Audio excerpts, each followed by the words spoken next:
Welcome again. एक हम साथ में क्या शुरू करने जा रहे हैं, शुरू में जो लाइट वाला है ना, जो प्रकाश वाला है, वो लेसन भी हम शुरू करने जा रहे हैं। उसमें क्या है, आर्टिकल्स है थोड़े, और उन आर्टिकल्स से पहले कुछ आपको जो बेसिक्स कंसेप्ट है वो आपको आने चाहिए। ठीक है, तो ये बेसिक कंसेप्ट है, जैसे फोकस क्या होता है, ध्रुव क्या होता है, पोल क्या होता है, चिन्ह परिपाटी क्या होते हैं, वो मैं आज की इस क्लास में करा रहा हूं, और जो बाकी हम करेंगे वो हम नेक्स्ट क्लास में कर लेंगे। ठीक है, नेक्स्ट क्लास से हम पर डे उसका भी एक आर्टिकल करेंगे। तो वो लेसन क्या है, काफी बड़ा है, उसमें टोटल कुल मिलाकर शायद 15-20 आर्टिकल है। तो एक दिन में कभी आप याद नहीं कर पाओगे, 1 बाय 1 हम करते रहेंगे, साथ के साथ आपका आराम से हो जाएगा। चलो, आज मैं सिर्फ उसके बेसिक्स बताता हूं। सबसे पहले हम उसमें करेंगे दर्पण। 10th में शायद आपके था ये हटा हुआ, तो इसलिए आपको हो सकता है बहुत सारे कंसेप्ट याद ना हो, इसलिए ये बहुत जरूरी है। ठीक है ना। तो दर्पण क्या होता है ये हम नहीं करेंगे, दर्पण क्या होता है, क्योंकि दर्पण सबको पता है क्या होता है। दर्पण क्या होता है, एक कांच की कोई शीट होती है, कांच की शीट या कांच ही है, उसका एक पृष्ठ हम क्या कर देते हैं, एक पृष्ठ हमने पॉलिश कर दिया, ये दर्पण बन गया।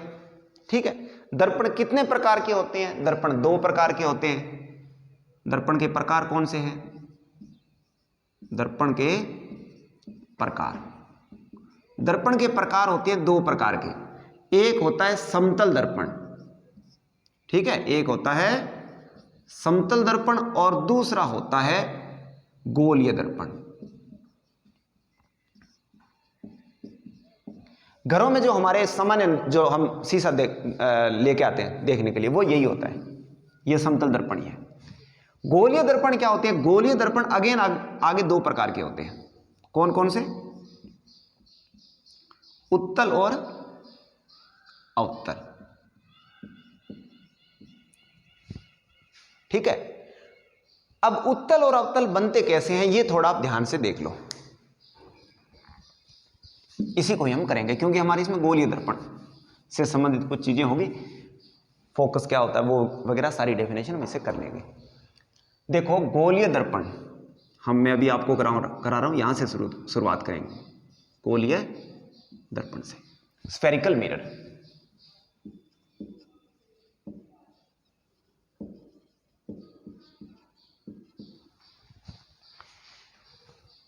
स्फेरिकल मिरर में ये देखो, यह एक दर्पण है। कौन सा दर्पण है, गोलीय दर्पण। बना कैसे वो अब अभी देखते हैं। देखो, जैसे आप ध्यान में रखो, समतल दर्पण कैसे बनता है। समतल दर्पण होता है, कोई भी समतल शीट होती है, उसकी एक साइड हम पॉलिश कर देते हैं, कोई सी भी पॉलिश कर दो, चाहे आपने ये वाली पॉलिश कर दी, चाहे इधर से पॉलिश कर दो, चाहे और चाहे इधर से पॉलिश कर दो, वो समतल दर्पण ही बनेगा। ठीक है, लेकिन क्या है, मेरे पास में एक ये गोलीय ऐसे सरफेस है,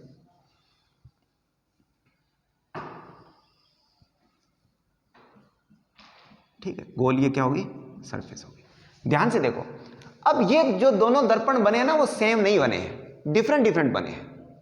ये कौन सा है, अवतल, ये कौन सा है, उत्तल।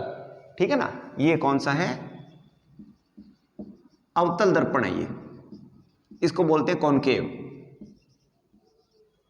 ठीक है, ये कौन सा है, कॉन्वेक्स, इसको बोलते हैं उत्तल।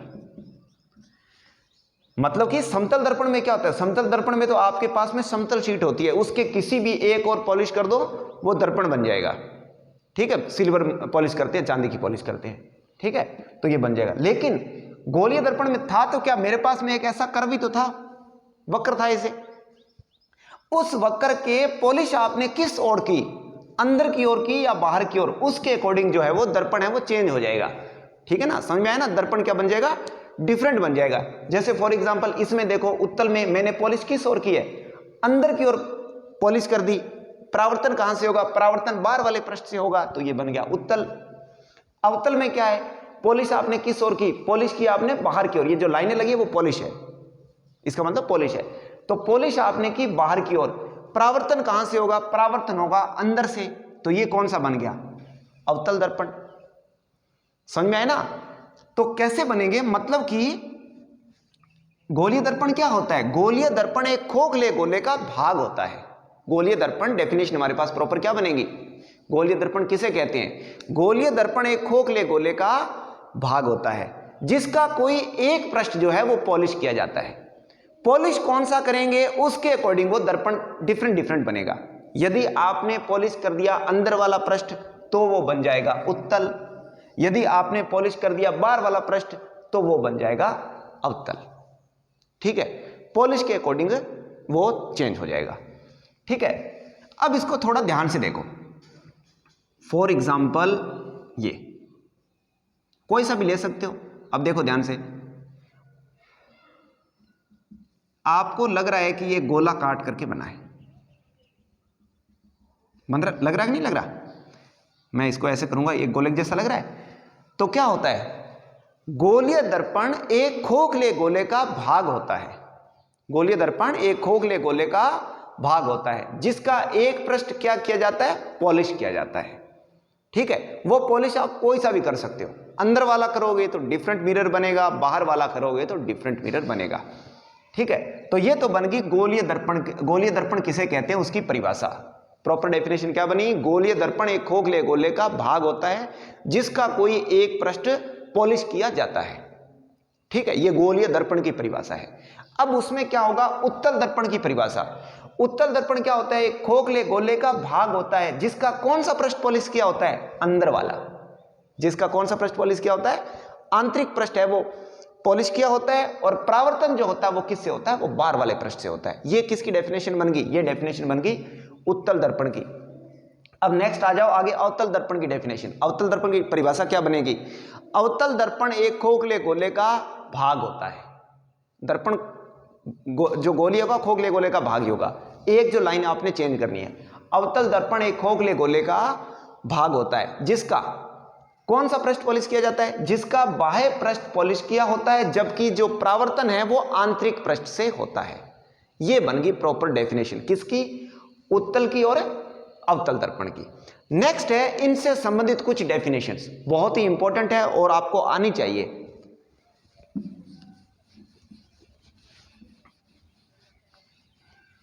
नेक्स्ट क्या है?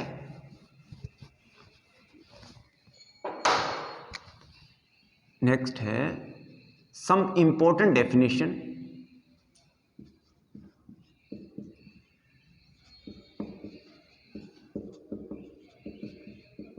related to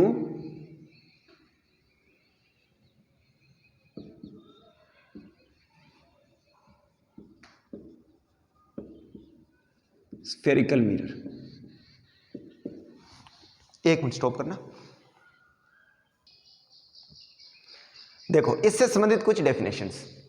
सबसे पहले तो है वक्रता केंद्र किसे कहते हैं? वक्रता केंद्र, इंग्लिश वाला नाम भी थोड़ा आप याद रखोगे तो अच्छा रहेगा। Centre of curvature, centre of curvature. दर्पण चाहे कोई सा भी हो, उत्तल हो अवतल हो, कोई फर्क नहीं पड़ता। फॉर एग्जाम्पल ये रहा, ये कौन सा दर्पण है? अभी थोड़ी देर पहले मैंने आपको बताया इसका प्रॉपर डेफिनेशन वगैरह। पृष्ठ है बाहर वाला, अवतल बना है, एक खोखले गोले का भाग होता है। अब यहां पे क्या लिखा है? वक्रता केंद्र। दर्पण जिस भी गोले से बनेगा, खोखले गोले से बनेगा, उसका कोई ना कोई केंद्र होगा ना, उसी केंद्र को वक्रता केंद्र कहते हैं। प्रॉपर डेफिनेशन ये बनेगी, गोलीय दर्पण चाहे कोई सा भी हो, चाहे अवतल हो चाहे उत्तल हो, मैं दोनों ही बना देता हूं यहां पे। अवतल उत्तल में क्या फर्क है? बस इतना ही तो फर्क है, कोई खास फर्क है नहीं, पॉलिश का ही फर्क है। ठीक है ना, पॉलिश का फर्क है, बाकी कोई फर्क नहीं है। देखो जिसका बाह्य पृष्ठ पॉलिश किया जाता है वो तो है अवतल, जिसका आंतरिक पृष्ठ पॉलिश किया जाता है वो कौन सा है? उत्तल। बाकी तो बना तो गोले से ही है ना। अब देखो वक्रता केंद्र किसे कहते हैं? गोलीय दर्पण जिस खोखले गोले से बना होता है उसके केंद्र को वक्रता केंद्र कहते हैं। ठीक है, उसके केंद्र को वक्रता केंद्र कहते हैं। तो ये इनका वक्रता केंद्र है, ये इसका वक्रता केंद्र हो गया और ये इसका वक्रता केंद्र हो गया। ये पहली डेफिनेशन होगी कंप्लीट। इसको सी से व्यक्त करते हैं, चित्र बन गया। दूसरा क्या है? दूसरा है वक्रता त्रिज्या। भाई जो गोला होगा उसकी कोई ना कोई त्रिज्या होगी कि नहीं होगी? वक्रता त्रिज्या, रेडियस ऑफ कर्वेचर।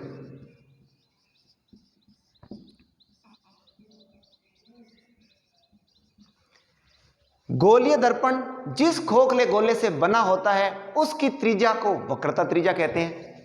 एक एक लाइन की डेफिनेशन है, ध्यान से सुनते ही हो जाएंगे। देखो ये खोखला गोला है, इसका हमने काट करके ये दर्पण बना लिया। तो ये दर्पण जिस खोखले गोले का भाग है उसकी त्रिज्या को क्या कहेंगे? वक्रता त्रिज्या। इसको आर से लिखेंगे। ये देखो ये क्या होगी? ये वक्रता त्रिज्या होगी। बस कंप्लीट। उसके बाद में तीसरा होता है ध्रुव, जिसको बोलते हैं पोल। ध्रुव किसे कहते हैं? दर्पण के मध्य बिंदु को ध्रुव कहते हैं। ठीक है, इसको थोड़ा ध्यान से करना। जैसे मान लो ये मेरे पास में ये दर्पण है, ये खोखला गोला है ना, ऐसे ये दर्पण है। इसका मध्य बिंदु कहां होगा? इसका मध्य बिंदु ये होगा। ठीक है, दर्पण के मध्य बिंदु को। अब ध्यान रखना, दर्पण का केंद्र अलग चीज है, मध्य बिंदु अलग चीज है। दर्पण का केंद्र क्या होगा? दर्पण का केंद्र तो होगा खोखले गोले का केंद्र, और दर्पण का मध्य बिंदु क्या होगा? जो आपको चीज दी गई है उसका मध्य बिंदु। फॉर एग्जाम्पल जैसे मान लो ये एक है, इसका मध्य बिंदु कहां होगा? इसका मध्य बिंदु ये सेंटर में पॉइंट होगा ना, उसको केंद्र तो जो उसका केंद्र है, गोले का केंद्र है। तो ध्रुव किसे कहेंगे? दर्पण के मध्य बिंदु को ध्रुव कहते हैं। इसे P से व्यक्त करते हैं। ये हो गया ध्रुव, इसको लिखेंगे P से। ये इसका हो गया ध्रुव, इसको लिखेंगे P से। ध्रुव भी हो गया। चौथा, मुख्य अक्ष किसे कहते हैं, या मुख्य अक्ष की परिभाषा। देखो ये क्या है? वक्रता केंद्र। ये क्या है? ध्रुव। इन दोनों को मिलाने वाली कोई काल्पनिक रेखा होगी, वो इनके अंदर से गुजरेगी। ये देखो, उसको मुख्य अक्ष कहेंगे। वक्रता केंद्र C एवं ध्रुव P को मिलाने वाली काल्पनिक रेखा को क्या कहते हैं? मुख्य अक्ष कहते हैं। एक एक लाइन की डेफिनेशन है, आप ध्यान से सुनेंगे आपको याद हो जाएगी और अच्छे से समझ के याद होगी। ये वक्रता केंद्र है, ये ध्रुव P है। इन दोनों को मिलाने वाली या इनके मध्य से गुजरने वाली काल्पनिक रेखा को क्या कहते हैं? मुख्य अक्ष कहते हैं। ठीक है, नेक्स्ट मेरे को साफ करना पड़ेगा क्योंकि थोड़ा ज्यादा हो गया। अगली डेफिनेशन है मुख्य फोकस किसे कहते हैं। पांचवी डेफिनेशन है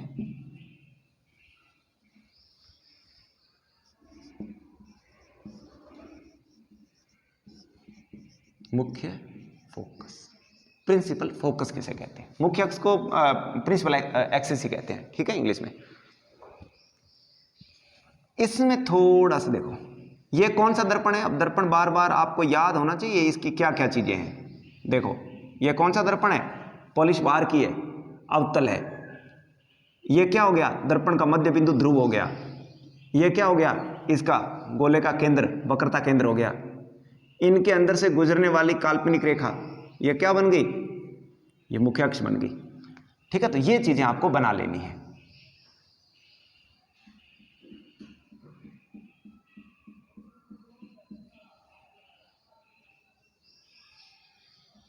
ये दर्पण का मध्य बिंदु हो गया, इसका केंद्र इधर होगा।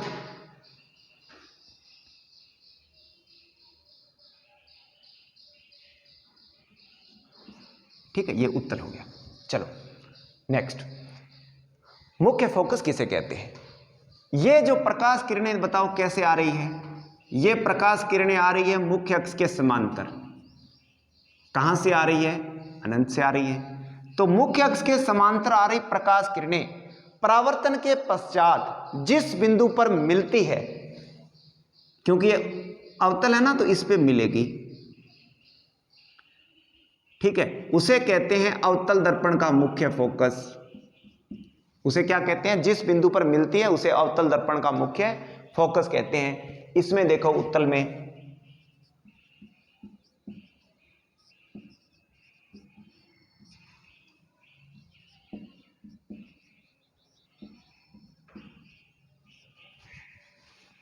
ये क्या है, प्रकाश किरणें मुख्य अक्ष के क्या आ रही है, समांतर, मुख्य अक्ष के समांतर आ रही है। कहां से आ रही है, अनंत से। अब कहां पर मिलेगी, जो मुख्य फोकस होता है, एक बार याद रख लो, आगे हम प्रूव करेंगे, ये जो वक्रता त्रिज्या थी ना उसका आधा होता है। अब इस किरण को अब देखो अंदर से तो जाने से रही, क्योंकि आगे पॉलिश की हुई, लेकिन तो हम डैश डैश करेंगे, हमें ऐसा लगेगा कि ये केंद्र से आ रही है।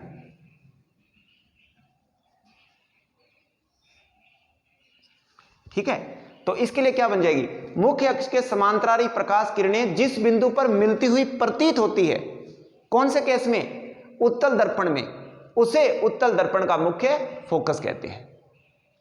ये तो बन गई अलग अलग डेफिनेशन, मतलब आपको उत्तल का अलग पूछे, अवतल का अलग पूछे, उत्तल का अलग पूछे, तो आप ऐसे लिख सकते हैं।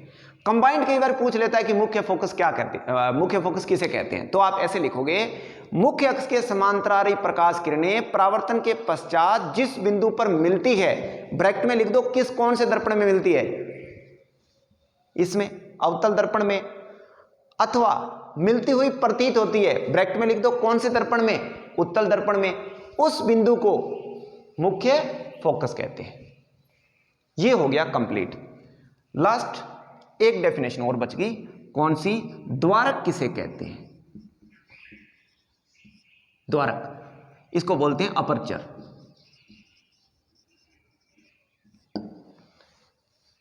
गोलीय दर्पण के परावर्तक पृष्ठ को द्वारक कहते हैं।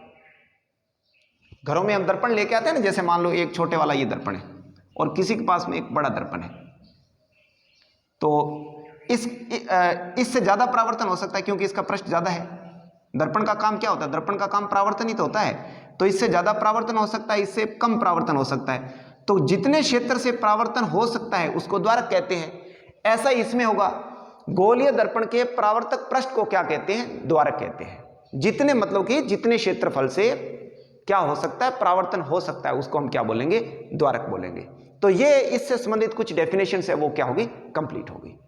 एक सेकंड स्टॉप करो इसको।